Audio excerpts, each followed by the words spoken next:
there were these two tiny little babies who were no bigger than like a family Labrador. And they were so beautiful.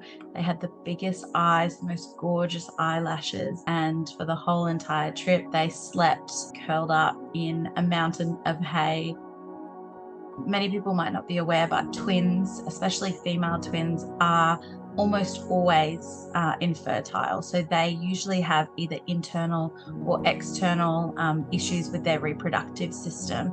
On a dairy farm, they are considered as worthless as the male calves, which is absolutely heartbreaking. Her only option is slaughter.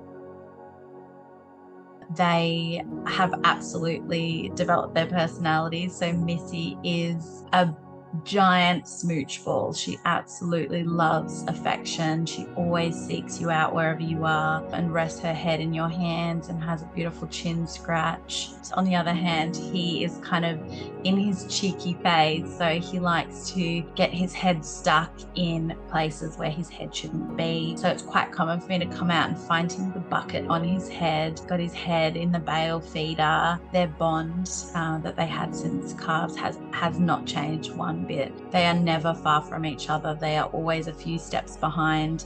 And if they ever can't see each other, you can hear it from the house, the low bellow that they make to kind of figure out whereabouts they are in the paddock. It's the most beautiful thing to be able to look down from my veranda, lying down right next to each other, almost on top of each other.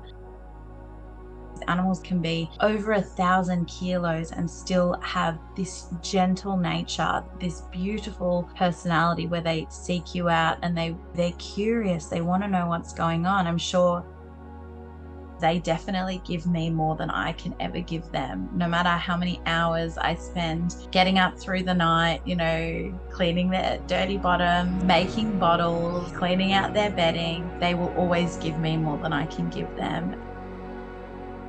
There are many times that I've picked calves up from the farm, and I know the minute I pick them up, there is only one option, and that option, unfortunately, is to take them to the vet to have them put down because they're in such an awful condition that they've given up. There's no other options for them. Even then, I am motivated by the fact that I am the lucky individual who gets to give them a name, who gets to hold them in my arms while they're taking their last breath, who gets to bring them home and bury them on our property.